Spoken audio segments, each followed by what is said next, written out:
Assalamualaikum warahmatullahi wabarakatuh. Waalaikumsalam warahmatullahi wabarakatuh. Kembali lagi di Inspiring Without S di edisi 17 Juni ya.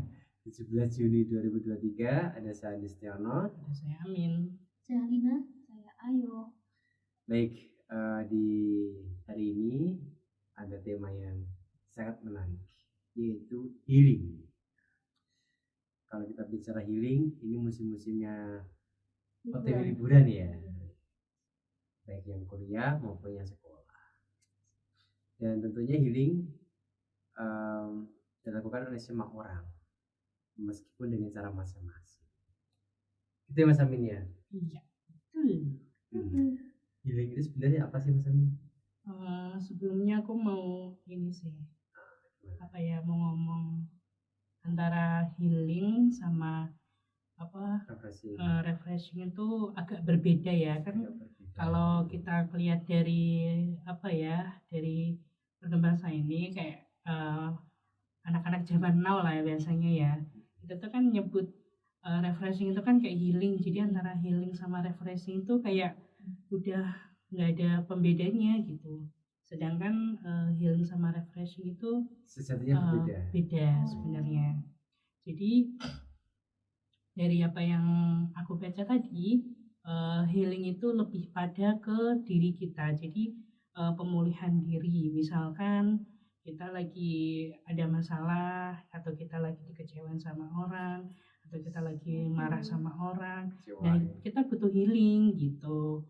Nah, sedangkan refreshing kan seperti yang kita tahu ya, refreshing itu bisa artinya jalan-jalan, bisa artinya merefresh otak, bisa artinya ke mall, kemana, itu kan kayak refreshing, lebih kayak refresh gitu sih. Berarti gitu. Kalau healing itu arahnya ke jiwa ya? Ke jiwa, lebih ke jiwa, benar banget, lebih ke diri sendiri. Diri sendiri, berarti internal dalam diri kita gitu. Betul. Makanya di luar sana ada sebut nama trauma healing. Biasanya kalau habis mengalami musibah yang sangat besar, dahsyat gitu kan, Kak, bencana alam, iya, betul, atau apa yang berkaitan dengan itu tadi, kegoncangan jiwa ya kan. Ada trauma Nah, healing. Ya orang zaman sekarang ngomongnya kena mental ya. Ya, kena mental. Kena mental. Ayo, pernah nggak kena mental yuk? Alhamdulillah sih nggak pernah. Nggak pernah ya? Tapi pernah nggak mencoba untuk healing gitu? Kalau healing pernah, tapi modelnya nggak jalan-jalan gitu. Kan kalau healing tuh kata Mas Amin itu kayak pernah kena masalah gitu kan.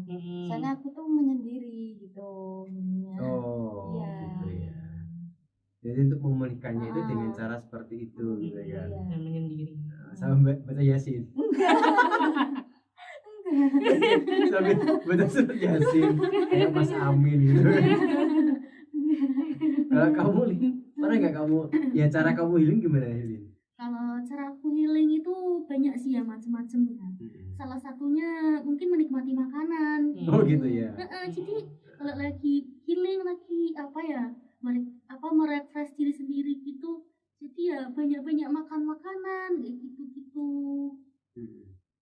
Nah, Mas Amin, ini kita bisa healing dan refreshing gitu kan. Tadi kan healing lebih arahnya ke jiwa, ke dalam diri seorang.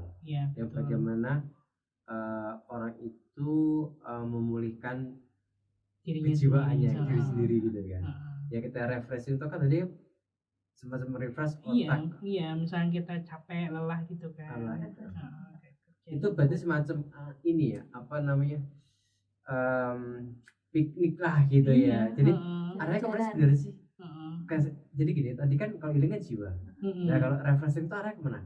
Kalau refreshing kan kayak arahnya tuh kayak lebih kejenuhan kali ya. Jadi kan boring kita kan gitu ya? Boring. Nah, kita kan kalau misalnya dihadapkan dengan kegiatan rutinitas, misalkan kayak ayo ya kuliah ngampus balik kayak gitu kan kayak jenuh kan. Jadi kayak dia butuh refreshing, butuh mungkin kayak yang disebutin Lina, bisa aja aku juga biasanya gitu kalau lagi capek dari kampus gitu, nyari makanan yang yang sekiranya tuh cocok dengan mood kita, dengan kayak dengan makan itu kita jadi bisa refresh lagi, bisa semangat lagi kayak gitu sih. Berarti intinya mencari suasana berbeda gitu ya. Kayak gitu.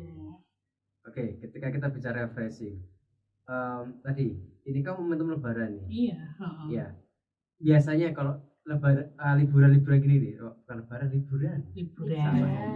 liburan gitu. Biasanya kayak antara kalian sih caranya sama apa beda-beda? Kalau Mas Amin apa caranya? Aku kalau rekreasi biasanya ini sih, kalau untuk merefresh tuh kan ini kan mau liburan ya, libur panjang semester kan. Jadi biasanya pulang terus kayak di rumah tuh ya kayak apa sih? Nah, aku lebih seneng kayak ngenang gitu sih, kayak jalan-jalan ke tempat yang dulu pernah dikunjungi, atau misalkan ketemu sama temen yang dulu pernah akrab kayak gitu loh. Jadi kayak lebih apa ya? Hal-hal yang aku tuh biasanya nggak bisa gitu loh kalau pas di Semarang kan apa ya, ya punya kesibukan berbeda lah kalau di rumah. Dan suasana pun berbeda. Suasananya juga berbeda. Ya kalau di Semarang kan tahu sendiri ya rame, terus polusi udara. Kalau di rumah kan kebetulan masih desa, jadi masih asri, masih sejuk gitu. Jadi lebih menikmati flashback ke masa lalu ya. Ke masa lalu gitu. Itu bisa merefresh otak juga. Bener sih. Jadi kayak gitu apa ya, menghilangkan kejenuhan yang rutinitas yang bertahun-tahun kita lakukan di tempat lain, kemudian di kampung, kemudian kita flashback itu lebih otaknya lebih segar. Lebih segar dan balik kesini lagi kan masih semangat ya, kayak semangat lagi gitu loh. Kalau kamu gimana biasanya? Aku kalau liburan, ya maksudnya kan ini mau liburan, jadi ya pulang terus di rumah sama kayak Mas Amin sih, ngobrol sama temen, terus biasanya sama ponakan-ponakan jalan-jalan gitu, mencari suasana yang baru. Udah menjadi tante ya.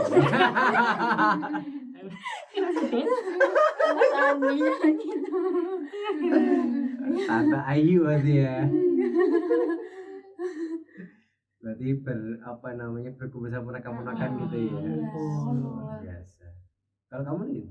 Kalau aku sama sih ya yang tadi sebutin aja sama Mas Amin ya, kayak jalan-jalan ke tempat-tempat yang udah lama nggak dikunjungi di sekitar rumah gitu kan. Terus mau ponakan itu? Iya, apalagi kan suasananya masih asri banget gitu ya di tempatku gitu ya, nggak seperti di sini yang mungkin ramai lah apalah kayak gitu kan.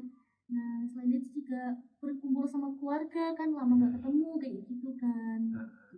Tapi justru aku tahu jawabannya mereka semuanya. Yang penting itu menjauh dari saya sebentar lah. Karena setiap hari udah dengarkan suara saya mereka bosan. Ya bosan. Ya dia yang ngomong loh ya. Dia yang ngomong loh ya. Aku nyadar loh. Ya, dia terlalu berperasaan. Baperan ya. Terlalu baper. Oke, Pak Produser ada yang bergabung dengan kita? Ada. Oke deh. Dari Mas Wildan Aulia Rizky Ramadan. Oke, selamat malam Mas Wildan. Udah lama kita nggak jumpa dan nggak muncul di sini juga Mas Wildan. Kemanakah dirimu? Assalamualaikum. Waalaikumsalam. Sleman. Wah, pembahasannya menarik. Kalau healing itu apa saja bentuknya? Udah? Udah. Oke. Itu pertanyaan. Itu pertanyaan. Toh. Kalau healing itu apa saja bentuknya?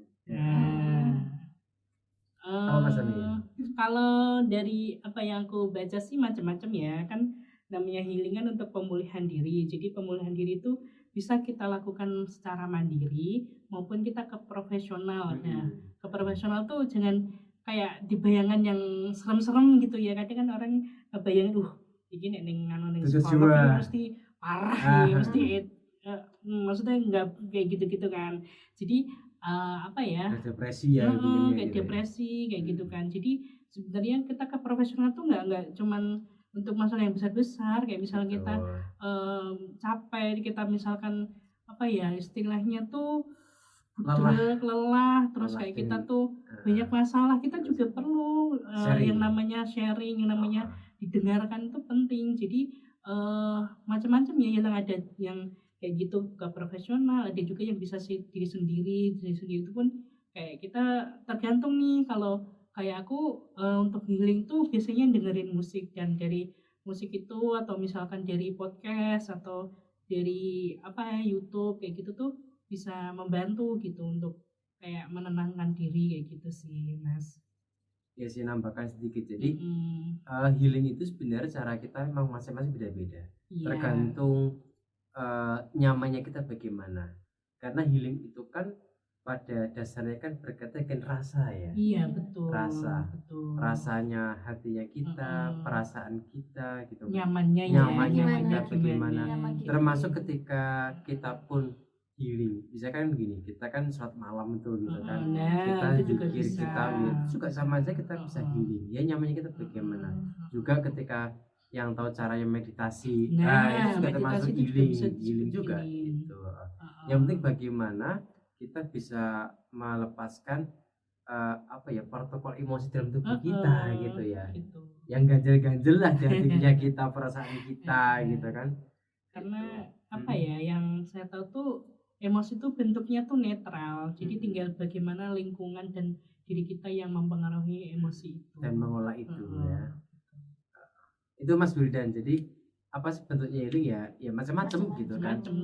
Terserah kita bisanya bagaimana caranya gitu kan. Nyamannya bagaimana begitu. Ketika di profesional pun juga bisa. Jadi ya tadi benar kayak yang katanya Mas Armin tadi. Tidak selalu melulu ketika kita di profesional itu senantiasa harus depresi itu tidak. Karena memang ketahanan psikologis dan jiwa orang itu beda-beda. Ada yang bisa menghadapi 10 masalah dengan waktu bersamaan itu, ada yang bisa, ada juga yang nggak bisa. Butuh bantuan siapa? Ya bantuannya dengan profesional itu, karena tidak semuanya teman atau tidak semuanya lingkungan kita itu juga bisa memberikan solusi. Bahkan ada yang destruktif, merusak kita. Ibaratnya dibanding. Kayak misalkan lagi curhat, aku tuh gini, nanti alah gur ngono tok wae kok, aku tuh malu ngene. Itu dibanding. Malah dia mencari solusi, malah dia berbandingan. Dapat curhatan baru. Jadi curhatan baru tambah mumet. Dan yang celaka lagi gini, dia curhat kepengen nangis, malah dijauh tuh nangis. Malah dijauh. Gimana bayangkan itu? Iya. Kan juga kacau. Udah beban kan. Gitu. Jadi ya memang paling enggak kita ketika ke ahli itu tujuannya. Jadi kita meminta solusi gitu kan. Meskipun sebenarnya solusi ada di diri kita sendiri sih. Betul. Orang itu kan memberikan jalan. Memberikan stimulus. Ya pilihannya ke kita sendiri. Itu kata di Islam juga mengatakan serahkan pada ahlinya. Serahkanlah pada ahlinya gitu kan. Ahlinya jiwa ya lari ke jiwa. Jangan ke orang yang ahli obat, bahaya. Dikasih obat. Dan biasanya nih, kamu itu ketika harus healing, gitu kan? Problem apa sih yang pengalaman selama ini kamu lakukan yang harus kamu benar-benar merasakan ini aku harus sendiri nih gitu? Biasanya apa? Jadi gini, kamu kan tahu nih mengukur diri kamu sendiri. Kira-kira masalah apa yang bisa kamu takar, yang kamu bisa selesaikan, dan mana yang benar-benar kamu itu di puncak dan kamu tidak bisa menyelesaikan masalah itu, harus kamu cooling down dulu, healing dulu gitu. Pernah nggak selama ini kamu mengalami hal seperti itu dari masalah yang gede gitu? Dan itu contohnya masalah apa misalnya? Misalnya itu sih. Puas. Sama teman. Sama teman. Gitu. Sama teman. Terus biasanya itu aku ceritanya ke teman yang lain. Oh gitu. Itu solutif atau problematis? Problematis. Selalu gitu ya. Kok resiko sama teman gitu ya Mas Amin ya. Jadi cenderungnya sebenarnya setelah solusi pun juga susah, karena kan memang ibadah problem usia ya kan sama kan, secara kedewasaan pengalaman itu juga sama. Iya, emang nyari seseorang yang bisa mendengarkan mendengarkan memang susah. Jadi emang kita tuh kalau mau emang benar-benar pengen curhat tuh ya kita harus lihat orangnya dulu, apakah dia kira-kira tuh bisa ngasih apa malah justru malah merepotkan. Betul.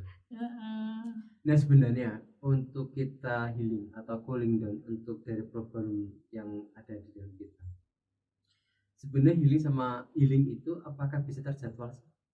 Kita jadwalkan gitu? Menurutku nggak bisa sih. Nggak bisa ya? Nggak bisa. Karena kan masalah tuh kan datangnya kan tiba-tiba ya, ujuk-ujuk gitu. Nggak ada masalah kayak ya udah nanti aku ada masalah nih, iya benar.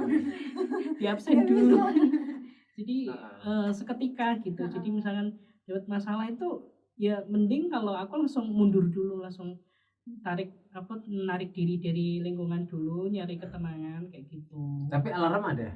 Alarm ya biasanya kan kalau kita kan pasti diri kita tuh punya apa ya istilahnya kayak alarm ya untuk sendiri, misalkan ini kita kan udah ngenalin pola-pola ya, misalkan kayak gini mesti kok biasanya kayak gini gitu, jadi kayak bisa ngerasain sih harusnya. Gitu. Dan itu apa biasanya ini jangka waktunya nih, pengalaman teman-teman kalau dirimu berapa lama biasanya kok bisa bisa bangkit lagi dari itu masa-masa kritis itu? Tergantung ini sih berat dan tidaknya masalah. Kadang-kadang nih misalkan kalau saat inilah yang aku rasain kan bikin judul tuh susah banget ternyata dan nggak selalu diterima gitu kan. Jadi kayak kemarin juga bolak-balik perpus kayak nyari referensi lagi, nyari ini lagi, dan baru dapat ide kayak gitu tuh kayak emang rasanya tuh ya Allah ternyata tuh enggak kayak waktu kuliah gitu loh. Nah waktu kuliah kan ibaratnya tugas kan semua sama gitu loh. Terus kayak misalkan kita pusing kita bisa nanya sama teman, paling enggak walaupun teman enggak ngasih jawaban tapi dia bisa ngasih tahu oh nanti caranya gini atau nanti kamu bisa googling ini kayak gitu kan bisa ya. Tapi kalau untuk ini tugas akhir skripsi ini kan masing-masing ya, tiap orang kan beda-beda judulnya dan ini pendekatannya gitu. Jadi pusing sih dan tidak mungkin sama. Dan itu kan menentukan apa ya, pengalaman kemudian referensi literasi kita itu menentukan. Apalagi ketika judul skrip itu kan harus kaitan variabel. Iya, variabelnya harus sesuai gitu ya. Biasa. Tapi nggak apa-apa, semangat. Itu nanti ketika udah selesai semuanya lega, ada kesannya. Ada lagi Pak Produser? Sudah cukup. Bahasa muka lagu aja. Yang bergabung dengan kita, terima kasih. Yang udah nengok-nengok juga di jendelanya kita lewat-lewat. Terima kasih juga. Gitu. Oke, kegiatan kita minggu ini cukup padat sekali kita ya. Iya. Kemarin seperti yang sudah kita sampaikan minggu lalu, untuk pelatihan Quran Braille di Cilegon berakhir di hari Ahad kemarin, hari Minggu kemarin, tanggal 11. Kemudian hari Kamis kemarin kita ada acara di perpustakaan ya, seperti biasa kita rutin ke sana. Kemudian kita ya main-main lah di sana gitu. Ada baca-baca buku, baca-baca literasi di sana. Kemudian dari Rabu. Itu Rabu ya, maaf. Itu di hari Rabu perpustakaan ya, sorry. Mas Andi menemukan sebuah permainan yang menyenangkan. Kayaknya kalau dia diajak pulang dia nggak mau deh. Kayak anak kecil yang nggak pernah main. Jadi di sana itu sahabat ada mainan baru. Ada semacam book gitu kan, sampingnya itu gambar binatang, hewan, sampingnya ada pencetan yang itu suara hewan yang ada di gambar kita itu. Gitu. Kemudian di hari Kamis kita ada acara penerapan modul Quran Braille oleh Kementerian Agama atau Lasnah RI. Gitu. Itu kegiatan kita untuk minggu ini. Oke, kita akhiri ya. Insya Allah kita ketemu Sabtu depan dengan tema yang jauh menarik lagi. Akhir kata, mari kita tingkatkan iman dan takwa kita kepada Allah SWT. Sampai jumpa di puncak kemuliaan. Assalamualaikum warahmatullahi wabarakatuh.